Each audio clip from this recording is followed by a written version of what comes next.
স্থানীয় সময় বৃহস্পতিবার যুক্তরাষ্ট্রের ক্যালিফোর্নিয়া অঙ্গরাজ্যের বারব্যাংক ও লস অ্যাঞ্জেলেসে বিক্ষোভে নামেন চার্লি কার্কের হত্যার বিষয়ে মন্তব্য করে বরখাস্ত হওয়া উপস্থাপক জিমি কিমেলের ভক্তরা। এ সময় ডিজনির সিদ্ধান্তের প্রতিবাদে সমবেত হন তারা। আন্দোলনকারীদের দাবি, কিমেল ভুল বলেননি, বরং এবিসি নেটওয়ার্ক রাজনৈতিক চাপের কাছে নতি স্বীকার করেছে। সমর্থকদের অভিযোগ, এটি মত প্রকাশের ওপর সরাসরি আঘাত।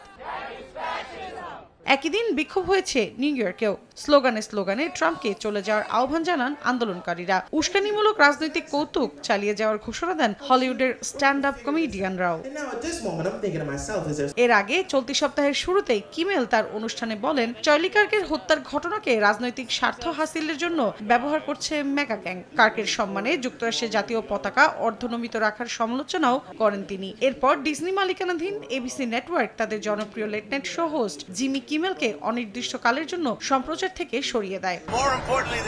এদিকে টেলিভিশনে জিমির এমন মন্তব্যের কঠোর সমালোচনা করেছেন মার্কিন প্রেসিডেন্ট। এরই জেরে হুঁশিয়ারি দিয়ে ট্রাম্প বলেন, যেসব টিভি নেটওয়ার্ক তার বিরুদ্ধে প্রচার চালায় তাদের সম্প্রচার লাইসেন্স বাতিল করা হতে পারে। পাশাপাশি এবিসি টকশো হোস্ট জিমিকে সাময়িক বরখাস্ত করায় যুক্তরাষ্ট্রের সম্প্রচার নিয়ন্ত্রক সংস্থা FCC কে সমর্থনও জানান তিনি। এছাড়া ট্রাম্প আরো বলেন, নির্বাচনের সময় 97% নেটওয়ার্ক তার বিরুদ্ধে প্রচার চালালেও জয় তারই হয়েছে।